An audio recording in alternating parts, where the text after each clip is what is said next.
আমাদের কাজ সবসময় কি পারফেক্ট হয়? সবসময় যদি পারফেক্ট হতো তাহলে কি আমি এত বড় মোমটা ভেঙে ফেলতাম? কক্ষনোই না।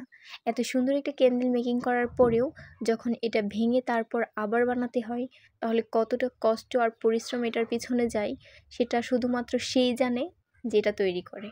তো সেদিন রোজ মোল্ড আনার পরেই আমার মনে হচ্ছে যে এটা দিয়ে কখন আমি ক্যান্ডেল মেক করব। তো খুব বেশি এক্সাইটেড হয়ে আমি ক্যান্ডেলটা মেক করলাম। কিন্তু ক্যান্ডেল মেক করলেও কিন্তু মোল্ড আউট করার সময় আমার অসাবধানতার জন্য বেশ কিছু জায়গা মানে নষ্ট হয়ে যায়।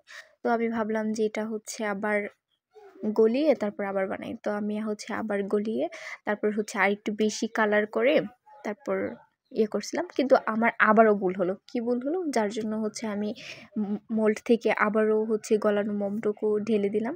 তো আমি এই সুতাটুকু মাঝখানে দিইনি। আর এটা এত বেশি বড় ক্যান্ডেল হওয়ার কারণে ভিতরে আগে যদি সুতা না দিই তাহলে পরে সুতা দেওয়াটা যায় না আসলে। সেজন্য আমি আবার মোল্ড থেকে মোম ঢেলে তারপর আবার সুতা দিয়ে আবার কাজটা ফাইনাল করে নিলাম। তারপর সারা রাত আমি ফ্যানের নিচে রেখে দিছি। ফ্যানের নিচে রেখে দেওয়ার পর একদম সকালবেলা আমি এটা মোল্ড আউট করতে গেছি। কিন্তু আমি আজকে খুব বেশি সাবধান, কারণ আমার আগেরবার এত কাঙ্ক্ষিত মোমটা নষ্ট করে ফেলছি। এবার যে কোনো মূল্যে এটাকে একদম ফ্রেশভাবে বের করতেই হবে। তো আমি এখানে ভিডিওর স্পিড বাড়িয়ে দিয়েছি, সেজন্য মনে হচ্ছে খুব দ্রুত করছি।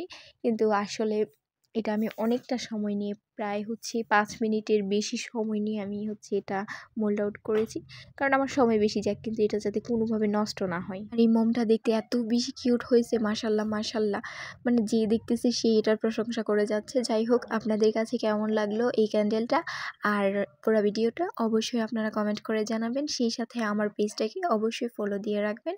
আর আপনারা ক্যান্ডেল নিতে চাইলে অবশ্যই আমার ইনবক্সে মেসেজ করবেন। ধন্যবাদ।